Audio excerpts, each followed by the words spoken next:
I was halfway through a work trip when my phone vibrated on the hotel desk. Motion detected. Living room. I opened my security camera expecting a glitch. Instead, I saw my parents inside my house, measuring walls, moving furniture, acting like owners.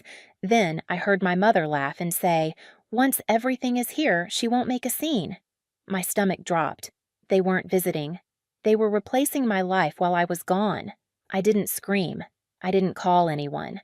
I closed the app, smiled to myself, and made one decision that would change what they walked into next, and nobody expected the ending. My name is Amelia, and for most of my adult life, I've been the stable one in my family. I work in a professional field that pays well enough for me to live comfortably, travel for work, and own my own home in Seattle. I never depended on anyone else to build that life. I built it quietly, carefully, and mostly alone, in my family that made me convenient. My parents always said they were proud of me, but their attention was never really on me. It revolved around my younger brother. He was the dreamer, the risk-taker, the one who just needed a little more time. And somehow, that time was always paid for by someone else, usually me. At first it felt harmless, a few payments here, helping cover some bills there. Emergency support that was always temporary, always just this once. I told myself it was family. I told myself being generous didn't make me weak, and every time I hesitated, my parents reminded me how lucky I was to be doing well, how much harder things were for him. So I didn't make a scene. I kept my head down and my boundaries soft. I answered calls late at night. I sent money without asking too many questions. I convinced myself that keeping the peace was the same thing as being loved. My house was the one thing that felt truly mine. I bought it on my own in a quiet neighborhood and turned it into a place where I could breathe. There was one room I was especially proud of, a space I had poured time and care into, something personal that grounded me after long weeks on the road. It wasn't flashy. It wasn't impressive to anyone else, but it was mine. That's why watching my parents walk through it like planners, not guests, felt unreal. As I sat there in that hotel room, replaying the footage over and over, pieces started clicking together. The casual confidence, the certainty in my mother's voice, the way they moved through my home without hesitation. This wasn't a misunderstanding. This wasn't a favor they forgot to ask for. This was a decision they made because for years I had taught them I would accept it. I didn't turn the camera off. I sat on the edge of the hotel bed and let the footage play again, this time with the sound on. I needed to be sure I wasn't filling in the blanks with my own fear. I needed to hear it clearly. My parents were standing in my living room talking to each other like I didn't exist. My father pointed toward the hallway, discussing what could be moved. My mother nodded, already rearranging my life in her head. They spoke in that calm, practical tone people use when they believe they're being reasonable. Then my mother said it. Once everything is here, she will not make a scene. She will just accept it. She didn't sound angry. She didn't sound guilty. She sounded certain. That sentence landed heavier than anything I saw on the screen, heavier than the strangers touching my things, heavier than the idea of my brother moving into my house without my consent. Because in that moment, I realized this wasn't impulsive. It wasn't desperation. It was a pattern. They weren't worried about how I would feel. They were counting on how I always behaved. I rewound the clip and listened again, hoping I had misheard it. I hadn't. My mother laughed softly afterward, like she was sharing an inside joke, as if my silence was a reliable tool they had learned how to use. And she was right about the past. I thought back to all the times I didn't make a scene. When I found out money I sent had been spent on something completely different. When plans were made that involved my time, my resources, my space without anyone asking. When I was told it's easier if you just go along with it, and I did. I had confused being calm with being respected. I had confused generosity with love. Sitting there alone, I finally understood the cost of that mistake. This wasn't about my brother needing help. This was about my parents believing my life was flexible property, that my success meant access, that my home was an extension of theirs, that my boundaries were suggestions, not rules. What made it worse was how confident they were that I wouldn't fight back. I felt something shift in my chest then. Not panic, not grief. Something colder, clearer. For years, I had worked hard to be reasonable, to be understanding, to be the daughter who made things easier for everyone else. And all it had earned me was the role of silent backup plan. I closed my eyes and let the anger come, not explosive, not loud, but focused. The kind that doesn't rush. The kind that waits. They thought they knew me because I never pushed back. They thought I would accept it because I always had. That assumption was their biggest mistake, because for the first time I wasn't thinking about how to keep the peace.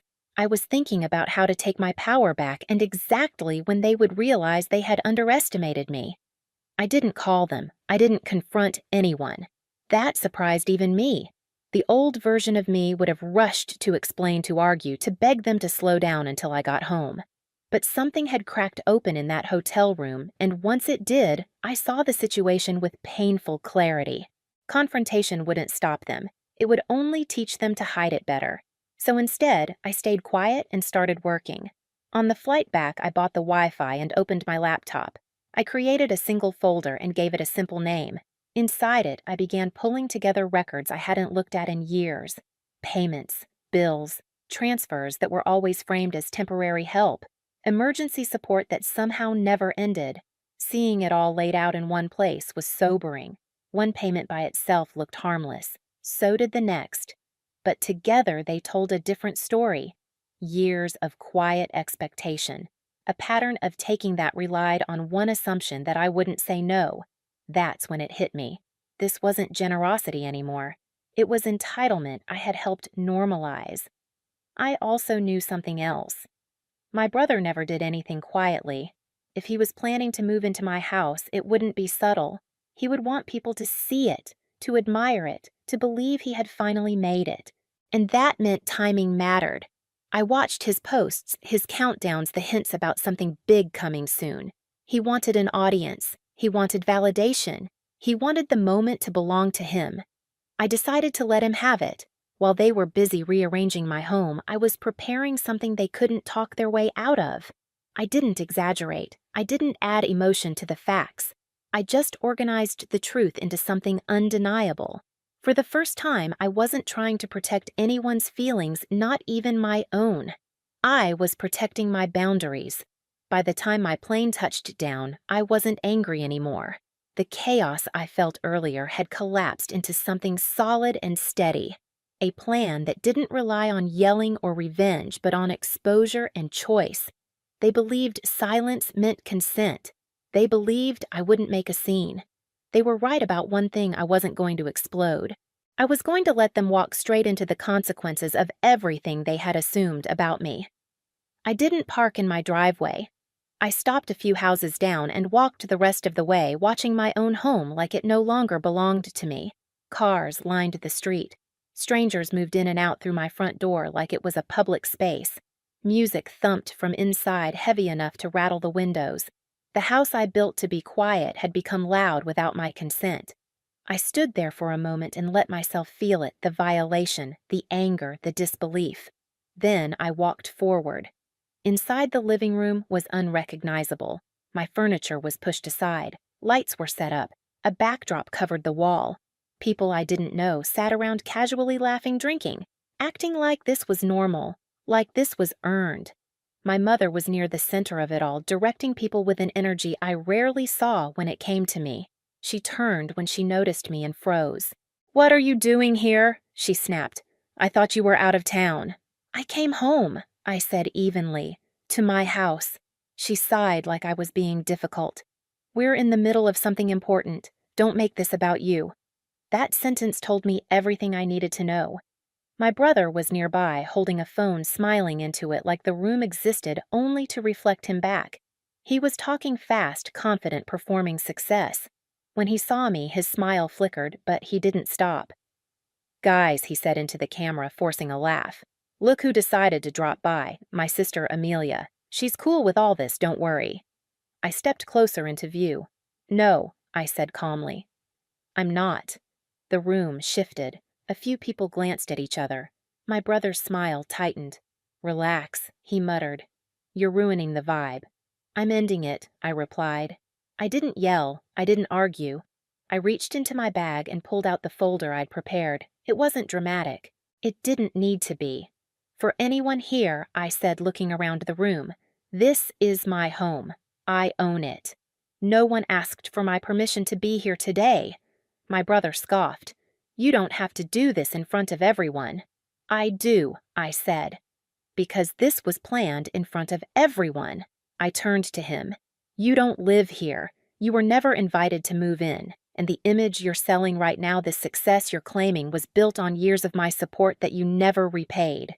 My father stepped forward, his face red.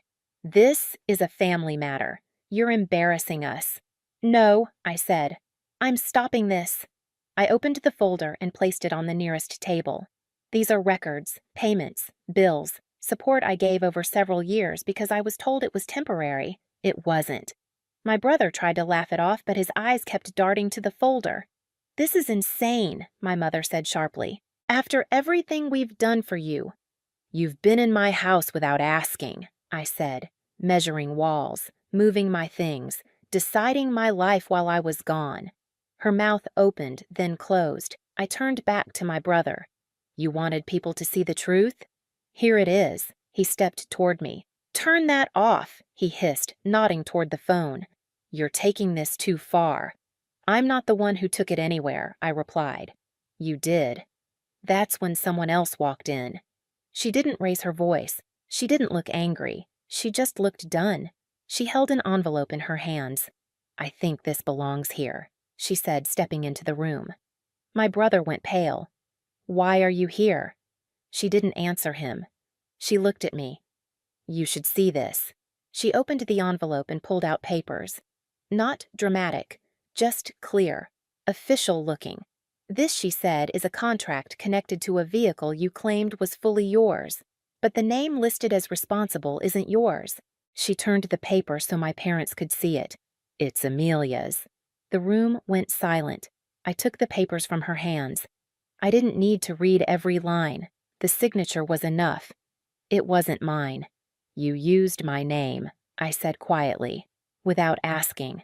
My brother panicked. It was just temporary. I was going to fix it. You didn't tell me, I said. You didn't ask me. You assumed. She wasn't finished. There's more, she said, looking at my parents now. I checked. Accounts were opened in your names. Bills you didn't know about. Balances you didn't approve. My mother shook her head. That's not possible.